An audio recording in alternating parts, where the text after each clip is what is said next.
საერთაშორისო ვიზიტორების გაზრდილი ვიზიტები და მაღალი მოთხოვნა სასტუმროებზე. Საქსტატის მონაცემებით ქვეყანაში სასტუმროების მშენებლობაზე მოთხოვნა გაზრდილია. Გასულ წელს ქვეყანაში სულ 259 სასტუმროს მშენებლობაზე გაიცა ნებართვა. პარალელურად კი მხოლოდ თბილისსა და კახეთში 33 ახალი სასტუმრო გაიხსნა. რაც შეეხება სასტუმროების მშენებლობის მოთხოვნას, მაღალი მაჩვენებელია თბილისსა და აჭარაში, თუმცა აქტიურობს კახეთი და გურია. რით არის განპირობებული სასტუმროების მშენებლობაზე მოთხოვნა და როგორ მიმდინარეობს სამთო კურორტებზე ზონის სტუმართან HSC Group Hospitality-ის დირექტორთან გიორგი დოლიძესთან ერთად ვისაუბრებთ. ძალიან დიდი მადლობა გაცემაში სტუმრობისთვის. სასტუმრო ბიზნესის წარმომადგენლები, სამასპინძელ სექტორის წარმომადგენლები ამ ეთერში წლის დასაწყისიდან მათი ნაწილი, რა თქმა უნდა, საუბრობდა იმაზე, რომ საკმაოდ რთული პერიოდი იყო, განსაკუთრებით 2024 წლის დეკემბერი. ამიტომ დავიწყებ იმ კითხვაზე პასუხით, როგორი იყო 2024 წელი თქვენი ქსელისთვის და თქვენ ძალიან ბევრი სასტუმროს მართვაში ხართ და რეალურად არა მხოლოდ დედაქალაქში, არამედ მთელი საქართველოს მასშტაბით. სწორედ ამის გათვალისწინებით ვკითხულობ, რა ვითარება გვაქვს თქვენი გადმოსახედით დღეს სამასპინძელ სექტორში და რა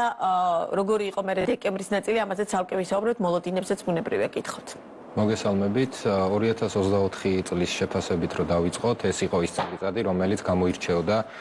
მზარდი სტატისტიკით გამომდინარე COVID პანდემიის და 2020 წლის შემდეგ ფაქტიურად ესეთი კარგი ციფრების დაწერის საშუალება ტურიზმს არ ჰქონდა, შეგვიძლია თამამად ვთქვათ, როგორც დაბალი სეზონი, ასევე მაღალი სეზონი იყო პიკური მაჩვენებლები ტურიზმის სექტორში, რაც შეეხება ოთახების დატვირთულობას, თუ არ ჩავთვლით იმ ორ ესე ვთქვათ, ჩავარდნას და კრიზისს, რომელიც ტურიზმის და ზოგადად საქართველოს ეკონომიკამ გადაიტანა გამომდინარე გამოსვლების დემონსტრაციების და იმ დესტაბილიზაციების, რომელიც ქვეყანაში ხდებოდა. ერთი იყო გაზაფხულზე, როდესაც ზუსტად ტურიზმის სექტორი გადადიოდა სასტუმროს დატვირთულობები დაბალიდან მაღალი სეზონის პირობებში და მეორე იყო დეკემბერი, როდესაც ალბათ უფრო მეტად და განსაკუთრებულად დაარტყა კორპორატიული მიმართულების სეგმენტს, როგორიც არის ღონისძიებების ჩავშნები, კონფერენციები და ჩვენ ყველამ ვიცით, რომ დეკემბერში ტარდება ხოლმე და ის ბიუჯეტები იხარჯება, რომელიც საქართველოში და მის საზღვრებს გარეთ დაგროვილი აქვს კომპანიებს, რომ გახარჯონ წლის ბოლოს სხვადასხვა შეკრებებში, თიმბილდინგებში, კორპორატიულ წვეულებებში, წინა საახალწლო ღონისძიებებსა და ასე შემდეგ. ეს ყველაფერი ფაქტიურად შეგვიძლია ვთქვათ, რომ იყო 60-დან 70%-მდე გაუქმება, დაწყებული ნოემბრიდან ასევე დეკემბრის ბოლომდე და გასტანა ამან ახალწლამდე პერიოდში, შემდეგ კი უკვე გადავინაცვლეთ ავტომატურად ისევ და ისევ დაბალ სეზონზე, როგორიც არის იანვარი, თებერვალი და მარტის 15-მდე პერიოდი. შესაბამისად ამ ეტაპზე დატვირთულობა მერყეობს საშუალოდ 30-35%-მდე, ხოლო ნოემბერი და დეკემბერი საბედნიეროდ ოთახებზე ასე თუ ისე მაინც ჰქონდა დატვირთულობა, რამე შეადგინა საშუალოდ 50%, თუმცა ყველაზე დიდი ზიანი ამ ესე ვთქვათ მოვლენებიდან გამომდინარე მიიღო წვეულებებისა და კორპორატიული საკონფერენციო მაის ტურიზმის მიმართულებებმა. ეს ეხებოდა დავუშვათ დედაქალაქსაც, მთელი ქვეყნის მასშტაბსაც თუ როგორი ტენდენცია აქვს, მაგალითად დედაქალაქში მე რამდენიც ვიცი, თქვენ ისაუბრებთ, ხვდები, რომ საკმაოდ მიუხედავად აი ამ სირთულეებისა, კორპორატიული ნაწილი თქვენთან მაინც მრავლად იყო. კი ბატონო, რაც შეეხება თუ საიდანაც იწყებოდა ეპიცენტრი, სადაც იყო რუსთაველის გამზირის მიმდებარე ტერიტორიას, პირველ რიგში ყველაზე მეტად და მათ შორის ოთახების დატვირთულობასაც შეეხო ცენტრში მდებარე სასტუმროებს, რომლებიც უშუალოდ განლაგებულები არიან რუსთაველზე და მის ირგვლივ, ხოლო შემდეგ უკვე ნელა-ნელა იკლებდა, ესე ვთქვათ, ეს ტალღა სხვადასხვა სასტუმროების დატვირთულობის ნიშნულზე და ასე თუ ისე სხვა სასტუმროებში მაინც ნარჩუნდებოდა სანომრე ფონდის ნორმალური დატვირთულობები. რა არის მთავარი განმაპირობებელი და რა უნდა გააკეთოს დავუშვათ სექტორმა, რომ აი ამ კრიზისულ სიტუაციების მიუხედავად დავუშვათ ტურიზმი საგრძნობლად არ დაზარავდეს. სექტორის გადმოსახედიდან და სახელმწიფოს გადმოსახედიდანაც ბუნებრივია გითხოთ. სექტორის გადმოსახედიდან ან მაგალითად რასაც აკეთებთ, იმიტომ რომ თქვენ შემთხვევაში ძალიან კარგად არის ამ ნაწილში დავუშვათ ვითარება მეტნაკლებად დარეგულირებული, ხო? ანუ მუდმივად არის დატვირთვა თქვენ სასტუმროებში. საინტერესო სამჯელო საკითხია, იმიტომ რომ მარტო ერთი სექტორი ან მარტო ერთი ადამიანი ვერაფერს ვერ გახდება, როდესაც ასეთი ამბები მიმდინარეობს ქვეყანაში. ჩვენ მაგალითზე რაც შემიძლია გითხრათ და იმ კოლეგების მაგალითზე, რასაც ვცდილობთ ხოლმე რომ გავაკეთოთ. როდესაც ჩვენი პარტნიორები უცხოეთიდან გვეკითხებიან მათ წინასწარ ჯავშნებზე, რამდენად შეიძლება რომ შეიქმნას რისკი, რამდენად არის ქვეყანაში იმის საფრთხე, რომ მათ არ აიღონ პასუხისმგებლობა თავიანთი ტურისტების ჩამოყვანის, ჩვენ მაქსიმალურად ვცდილობთ, რომ დავანახოთ ის რეალობა, რა რეალობაც არის და ჩვენც თავისთავად ვერ ავიღებთ ზედმეტ პასუხისმგებლობას, მაგრამ როცა ის პასუხისმგებლობაც არა ასაღები, რომ ვიღაცას ტყუილად არ უთხრა, რომ შეიძლება მის მიერ გამოგზავნილი ტურისტი რომელიმე დემონსტრანტის ან საპოლიციო ძალის მხრიდან აღმოჩნდეს საფრთხის ქვეშ, ეს ასე არ ხდება საბედნიეროდ, ამიტომ მაქსიმალურად ჩვენს თავზე ვიღებთ ხოლმე, რომ მათ ის რეალობა დავანახოთ, მშვიდად, წყნარად და აუხსნათ, რომ ერთადერთი რაც შეიძლება რომ მოულოდნელად შეიზღუდოს ეგეთ საღამოს საათებში, ეს შეიძლება იყოს გადაადგილება და ჩვენ ვართ იმაზე, ესე ვთქვათ, ბრჭყალებში გარანტორები, რომ მაქსიმალურად იქნებიან მათ მიერ გამოგზავნილი ტურისტები უსაფრთხოდ. ასევე, როდესაც იკეტებოდა ხოლმე გზები, ეს ალბათ უფრო მეტად გაზაფხულზე, რადგან მაშინ ჩვენს ობიექტს ირგვლივ მიდამოების ჩაკეტილი იყო ხოლმე, ჩვენ თვითონ ვცდილობდით, რომ დაგვერეგულირებინა საპატრულო პოლიციასთან თხოვნით, მიმართვებით, მაქსიმალურად ვცდილობდნენ, რომ თქვათ ავტობუსი შემოიყვანათ, გაგვეყვანა და ძალიან ხშირად ყოფილა შემთხვევა, როცა ჩვენი თანამშრომლები და ჩვენც გავყოლილვართ ან დავხვედრილ ვართ ტურისტებს აეროპორტში ან გაგვიცილებიან უკან გზაზე, რომ მათ არ ქონოდათ იმის განცდა, რომ არიან უყურადღებოდ და როდესაც უშუალოდ თითეული თანამშრომელი, როგორც ტურისტული კომპანიის, ისევე სასტუმროს წარმომადგენელი ჩართული არის ამ მიღება, განთავსება და შემდეგ გაცილების პროცესში, ვფიქრობ, უფრო დამამშვიდებელი შეიძლება იყოს ეს ფსიქოლოგიურად ტურ ლიდერისთვისაც, ტურისტული კომპანიისთვისაც და იმ პარტნიორი კომპანიისთვის, რომელიც საზღვარგარეთიდან, ესე ვთქვათ, გიგზავნის ამა თუ იმ ტურისტულ ჯგუფს, ასე რომ აქ რომელიმე ერთი კონკრეტული რგოლი თავისთავად სიმშვიდეს ვერ შეძენს ვერცერთ დამკვეთს, თუ არ იქნება კომპლექსური, როგორც მედია საშუალებებით, ისე ტურისტული კომპანიების თანამშრომლებით, სასტუმროს თანამშრომლებით, სახელმწიფო სექტორით, ყველა მერთობლივად უნდა იმუშაოს იმაზე, რომ წლიდან წლამდე გაცილებით უფრო მეტი ტურისტი მივიღოთ, მიუხედავად იმის თუ რა, ესე ვთქვათ, ამოვარდნილი დაძაბულობებიც იქნება ხოლმე. აბსოლუტურად გეთანხმებით, ან მეტ-მეტეს ჩვენნაირი ტიპის ქვეყანაში ამ დაძაბულობების კერები მუდმივად არის და ალბათ ამ მიმართულებით ხარ რა კომპლექსური ნაწილზეც ისაუბრეთ, ეს ყველა შემთხვევაში გასაკეთებელია, რომ დაუშვათ რაღაც, რა თქმა უნდა, ვიქნებით დამოკიდებული, მეც თქვენც ყველა აი ამა თუ იმ პროცესზე, თუმცა რომ ისეთი მასშტაბური დარტყმა არ მიიღოს პირობითად ამ შემთხვევაში სამასპინძლო სექტორმა, როგორც შეიძლება რომ რომლის თავიდან აცილების თუნდაც მინიმალური შესაძლებლობა თუ არსებობს. რაც შეეხება დაუშვათ როგორ ემუშავებით პარტნიორები ახსენეთ, საინტერესოა დაუშვათ ამ ძირითადად რომელი ქვეყნებიდან ჭარბობენ თქვენ შემთხვევაში დაუშვათ ტურისტები და როგორ ემუშავით მათ, როგორ ახდენთ, ან თქვენ მიდიხართ, გამოფენებში მონაწილეობთ, სახელმწიფო რესურსი იყენებთ ამ შემთხვევაში ტურიზმის ადმინისტრაციას ეთანამშრომლობთ, აი სქემა როგორია? კი ბატონო, სტატისტიკურად რო ვთქვათ, ჩვენთან ამ შემთხვევაში დიდი არაფერი შეცვლილა, რაც იყო შარშან და შარშან წინ გულისხმობ ქვეყნების მიმართულებებს, საიდანაც ტურისტები ჩამოდიან, ეს იყო პირველ ადგილზე ისრაელი, შემდეგ არაბეთის ქვეყნები, მეზობელი ქვეყნები, ევროპა და ასე შემდეგ. ანუ ეს ყველაფერი სტაბილურად ისევ ასე მიმდინარეობს, დაემატა ფრენები სხვადასხვა ევროპული ქვეყნებიდანაც, დაემატა ფრენები ჩინეთიდან და ინდოეთიდან, ვიცით. შედეგად გაიზარდა უკვე, ჯერ ვთქვათ, ძალიან საგრძნობელი არ არის და საგრძნობი ჩინეთიდან გაზრდილი ვიზიტორები, თუმცა პატარა ციფრებში მაინც ზრდა და სტატისტიკური წინსვლა გვაქვს და წლიდან წლამდე უფრო მეტად გახდება ხელშესახები თითოეული ჩვენგანისთვის. უშუალოდ პრინციპს რაც შეეხება თუ როგორ მუშაობთ, როგორც ადგილობრივ ისე საერთაშორისო ტურისტულ კომპანიებთან, ან ვებულობ თუ არა გამოფენებზე მონაწილეობას, გამოფენებზე ძალიან ხშირად მიგვიღია მონაწილეობა ჩვენ ქართულ პარტნიორ ტურისტულ კომპანიებთან ერთად, გამოგვიყენებია კიდეს ტურიზმის ეროვნული ადმინისტრაციის რესურსი, რადგანაც ისინი ერთ პავილიონს ქირავენ და ჩვენთვის უფრო ბიუჯეტურად ხელმისაწვდომია ხოლმე მონაწილეობის მიღება. მე ვფიქრობ, რომ გამოფენები დიდწილად უფრო შედეგიანი და ასე ვთქვათ ამოსავალი წერტილი არის ტურისტული კომპანიებისთვის, რადგანაც იქ არ იქნება სწორი, რომ საქართველოში არსებულმა ყველა სასტუმრომ ეცადოს უცხოე ტურისტულ კომპანიებზე პირდაპირ კავშირის გასვლა და იგივე ფასების მიცემა, რაც შეიძლება რომ ქართულ ტურისტულ კომპანიას მისცეს, ამიტომ ყოველთვის სქემას ჩვენი მხრიდან ვფიქრობთ, რომ სწორია ხოლმე, რომ ჩვენ მივყვებით ბჭყალებში ქართულ ჩვენ პარტნიორ ტურისტულ კომპანიებს, რომ ვაჩვენოთ უცხოურ კომპანიებს ჩვენი ერთობლივი ესე თქვა სამუშაო ძალა და პარტნიორული ურთიერთობები იქვე შევთავაზოთ სხვადასხვა პაკეტები, იქვე ვაწარმოოთ ფასწარმოქმნები და იმ შემთხვევაში თუ ალბათ ეცდებიან და ცდილობენ კიდეც ხოლმე სხვადასხვა კომპანიები, ქართული ტურისტული კომპანიების გვერდისავლით პირდაპირ სასტუმროებზე გასვლას ყოველთვის ჩვენც და ჩვენი კოლეგებიც, რომლებიც ამ პრინციპით მუშაობენ, ცოტათი უფრო მაღალ ფასს კოლეგიალურად ეუბნებიან, რომ ძირითადი B2B ბიზნესი არ დაკარგოს საქართველოს ტურისტულმა კომპანიებმა და ეს ყველაფერი ისევ მოხდეს ქართული ეკონომიკის და ტურისტული კომპანიების გავლით, იმიტომ რომ B2B იქ მარტო არ უნდათ მათ სასტუმრო და ამ სასტუმროს ემება გადაადგილება, ასე ვთქვათ, სატრანსპორტო მომსახურება, მომსახურება, გიდი და ასე შემდეგ. ამიტომ ჩვენ ხოლმე ვარჩევთ, რომ მაინც ვეპარტნიოროთ იმ კომპანიებს, რომლებიც წლიდან წლამდე ჩვენს სულს ვიმაგრებენ და წინასწარი ჯავშნებით გვაიმედებენ, რომ ყოველი მომდენო წელი იქნება ისეთი, როგორიც ყველა სურს. კი ბატონო, ფასები ახსენეთ, ერთ ყველაზე მნიშვნელოვანია იმ პროცესების გათვალისწინებით, რომელიც გაზაფხულზე დეკემბერში იყო და რომელიცგანაც დაზღვეული ბუნებრივია არ ხართ, ხო? არ შემდგომ თვეებში და მთელი წლის განმავლობაში თუნდაც. როგორ იმოქმედა ამ პროცესებთან ფასებზე, იმიტომ რომ როდესაც თქვენ თვითონ ხვდებით გიწევთ აბსოლუტურად სხვა ისეთი ტიპის მომსახურების გაწევათ, რომელიც მანამდე ჩვეულებრივ შემთხვევაში შეიძლება და არ გამხდარიყო საჭირო, გააძვირა თუ არა ამან საქართველოში დასვენება და როდესაც თუ გააძვირა რა პროცენტი და ამ შემთხვევაში როგორ შედიხართ კონკურენციაში პირობითად რეგიონში, იმიტომ რომ თუ ძალიან გაძვირდა ეს მომსახურება ბუნებრივია და დასვენება საქართველოში ბუნებრივია სურვილი და ინტერესი ნაკლები იქნება, ხო? აი ამ ბალანსს როგორ ახერხებთ? ან შესაძლებელია თუ არა ამ ბალანსის დაჭერა? მოვლენებმა გააძვირა თქო ვერ ვიტყვი, იყო პერიოდი, როდესაც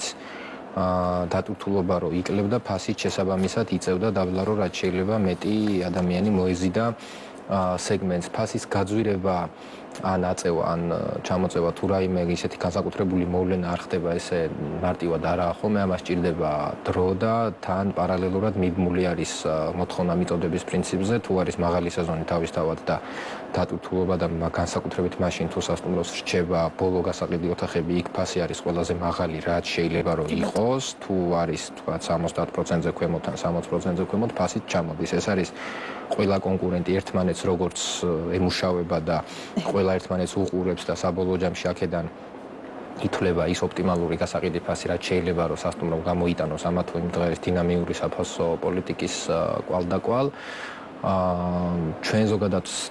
სტანდარტულ პირობებში ვცდილობთ ხოლმე და ასეც ვაკეთებთ რომ წლიდან წლამდე საშუალოდ ფასებს ვზრდით 10%-ით, რაც არის საკმაოდ ესეთი ჯანსაღი მიდგომა, ვფიქრობ, იმიტომ რომ მუდმივად ერთი ფასით სასტუმრო თავს ვერ შეინარჩუნებს, თუ არ იქნა გაზრდილი, რომ გადაიხადოს სხვადასხვა სესხები, ხელფასები, კომუნალური გადასახადები და პარალელურად კიდე შეინარჩუნოს და დაწეროს კიდეს მოგებარისთვისაც საბოლოოდ ეს ბიზნესი არის გაკეთებული, მოგებაც უნდა იყოს წლიდან წლამდე მზარდი, რო თქვათ, რომ ბიზნესი ცოცხლობს და სუნთქავს, შესაბამისად აი ეს 10%-იანი ნიშნული, რაც ვცდილობთ, რომ შევინარჩუნოთ წლიდან წლამდე ფასების ზრდის, ამას ასეც ვავაკეთებთ ჩვენ და სავარაუდოდ ჩვენი კოლეგებიც, რომელიც ამ სფეროში ოპერირებენ. კი ბატონო, ამ ყველაფრის გათვალისწინებით 2025 წელთან რა მოლოდინები გვაქვს იანვარ-თებერვალი ისედაც გასაგებია, რომ დავუშვათ არ არის ხოლმე მაინც და მეტ აქტიური ბიზნესისთვის პერიოდი. თუმცა მაგალითად ზამთრის კურორტების შემთხვევაში თებერვალში ბაკურიაში საკმაოდ ისეთი საინტერესო ოლიმპიური ახალგაზრდული ოლიმპიური ფესტივალია და შესაბამისად აი ამ პროცესების გათვალისწინებით რაც ბაკურიანთან მიმართებაში ძალიან აქტუალურია. რამდენად უწყობს ეს პროცესი ხელს იმას, რომ რაც შეიძლება მეტი ტურისტი იყოს მოცდული, თუნდაც აი ამ ერთი შეხედვით ცუდ პერიოდში. თუმცა ზამთრის კურორტებისთვის ცუდი ბუნებრივია ვერ იქნება იანვარ-თებერვალი, მაგრამ მაინც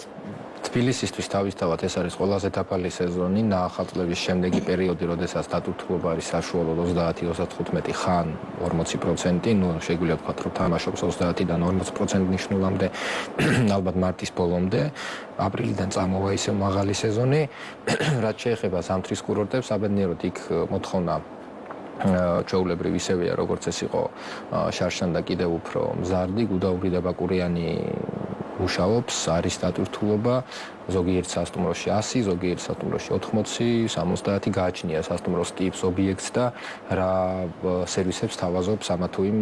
დამსვენებელს. ის ღონისძიებები, საერთაშორისო თქვათ ოლიმპიური თამაშები და სხვადასხვა მიდგომები, რომელიც მიმდინარეობს თებერვალში, თქვათ მაგალითად ბაკურიაში, ეს არის იმის პირდაპირი ხელშეწყობა, რომ უფრო მეტი მარკეტინგი განვითარდეს საქართველოსზე საერთაშორისო მასშტაბით, მეტი ადამიანი დაინტერესდეს, მეტ ტურისტს გაუჩნდეს საქართველოში ჩამოსვლის სურვილი, გამომდინარე იქიდან, რომ როდესაც და რაც უფრო მეტჯერ ნახულობს უცხოეთში პიროვნება, რომ ამ ქვეყანაში რაღაც საინტერესო ხდება, და მხოლოდ პოლიტიკური პროცესით არ ვართ დაუშვათ მე სხვა არხზე ნეგატივს არ ნახულობს და ნახულობს რაღაც პოზიტივსაც ეს უკვე მე ერთმანეთს აბალანსებს და ალბათ როგორც ხდება ხოლმე ბუნებრივად შეიძლება იჯდეს რომელიმე სამეგობრო ოჯახი სადმე ფიქრობდეს რომელ ქვეყანაში გაატაროს დრო და რაც უფრო ქვეცნობიერში ჩაუდებ იმას რომ საქართველოში კარგი ამბები ხდება და საქართველოში ჩასვლა კარგ ემოციებთან არის დაკავშირებული ეს აისახება მე უკვე პირდაპირ თითოეულ ტურისტულ კომპანიაზეც და განთავსების ობიექტის სახით. შესაბამისად გაქვთ მოლოდინი რომ 2025 წელი ისეთი იქნება შემოსავლების და დატვირთულობის კუთხით გასაგებია რომ ის ორი რაღაც გარკვეული პერიოდები იყო ჩავარდა, მაგრამ მთლიანობაში წელი რადგან მაინც კარგი წელი იყო 2025 იქნება 2024-ზე უკეთესი. ასე უნდა იყოს, სხვანაირად ალბათ არც წარმოგიდგენია სტანდარტული გარემოებებით რო გიმსჯელოთ, აი ეს რო იყოს ისეთი სტანდარტული წელიწადი, როგორიც შეიძლებოდა ასევე რო ყოფილიყო 24, მაგრამ სამწუხაროდ არ იყო. 2024 გაცილებით უფრო დიდ შედეგს მოგვიტანდა, რასაც ველოდით, თუმცა ცუდი არ ყოფილა ნამდვილად 25 რაც შეეხება აი ამ გარემოებებიდან და ამ გადმოსახედიდან ვფიქრობ ალბათ ისევ 7-დან 10%-მდე უნდა გადააჭარბოს როგორც დატვირთულობით, ისე ფინანსური და საფასო პოლიტიკის მაჩვენებლით 2024 წელს და რა ვიცი, მედი გვაქვს რომ ასეც იქნება, იმიტომ რომ ამის თქმის საშუალებას და საფუძველს გვაძლევს ის წინასწარ დაგეგმილი და დაბიუჯეტებული რეზერვაციები და ტენდენციები და თუნდაც ის მოთხოვნები, რომლებიც დღეს შემოდის ჯავშნებზე, აქედან გამომდინარე ვფიქრობთ, რომ უნდა ვაჯობოთ 2024-ს მთლიანად ქვეყანამ და ყველა ობიექტმა. მხოლოდ წარმატებას გისურვებთ ბუნებრივი პროცესი და ჩვენი საუბრის ბოლოს მთავარი გამოწვევა გარდა პოლიტიკური პროცესების გავლენისა, მთლიანად ეკონომიკაზე და სამასპინძლო სექტორზე თავისთავად. რა არის გასაკეთებელი? მაგალითად, მომსახურების ხარისხის გაზრდის კუთხით, განთავსების ობიექტების გაზრდის კუთხით, მთლიანად ქვეყანაში ტურიზმი დღეს რა ეტაპზეა და მე ვახსენე ჩვენი შესავლის დასაწყისში რა რაოდენობით არის მოთხოვნა სასტუმროების მშენებლობებზე დედაქალაქში იქნება თუ რეგიონები ძალიან აქტიურია მიმართულებით რეგიონები ჩანს რომ დაუშვათ სწორი გზით მიდის საქართველოს ტურიზმის განვითარება იმ ადამიანის გადმოსახედით და რომელიც აი ამ სექტორში აქტიურად ხარ ჩართული და რომლის მაგალითად ხა თბილისი არის ყველაზე კარგი მაგალითი ამ შემთხვევაში თქვენ შემთხვევაში როდესაც ყველაზე კრიზისულ პერიოდშიც კი მეტნაკლებად დიდი დატვირთვა გაქვთ კარგი კითხვა საინვესტიციო მიმართულებაზე, როგორც ვხვდები, როგორც თქვენ ახსენეთ, წლიდან წლამდე საქართველოს ემატება ძალიან ბევრი როგორც ლოკალური, ასევე საერთაშორისო ბრენდი და აქ უნდა აღვნიშნოთ აუცილებლად ის ფაქტი, რომ საქართველოში არიან დაინტერესებული უცხოეთიდან ჩამოსული ინვესტორები ეძებენ თავისუფალ მიწებს, სხვადასხვა უკვე გამზადებულ პროექტებს ან აშენებულ სასტუმროებს, რომ შეიძინონ და შემოიყვანონ სხვადასხვა საერთაშორისო მიმართულებიდან ბრენდები, მათ შორის ჩვენთანაც არის ხოლმე მსგავსი კომუნიკაციები, ჩვენ გვაქვს ასევე ადგილობრივ ბიზნესმენებთან მუდმივი საპარტნიორო ურთიერთობები, ვისაც კონსალტინგით ვეხმარებით სხვადასხვა საერთაშორისო ბრენდის შემოყვანაში საქართველოში და არ შემიძლია არ თქვა ის ფაქტი, რომ ზუსტად ალბათ ეს იქნება პასუხი იმაზე, სწორად მიმდინარეობს თუ არა ტურიზმის განვითარება საქართველოში. დაახლოებით 10-8 წლის წინ ინვესტორს როს დომებოდა საკმაოდ კარგ ადგილას ან თბილისში ან ბათუმში ან თუნდაც კახეთში რომელიმე ძალიან კარგ ობიექტში საერთაშორისო ბრენდის შემოყვანა 6 თვიდან 1 წლამდე პროცესები დასჭირდებოდა ამ ბრენდთან მოლაპარაკების წარმოებაში, რადგანაც ბრენდები ისე არ იღებდნენ ამ რისკს, რომ შესულიყვნენ ქვეყანაში, რომელიც იყო განვითარებად და ახლაც არის, მაგრამ მაშინ უფრო მეტად იყო განვითარებად ეტაპზე, თითოეულ თვეს სხვანაირად უყურებდნენ, სხვანაირ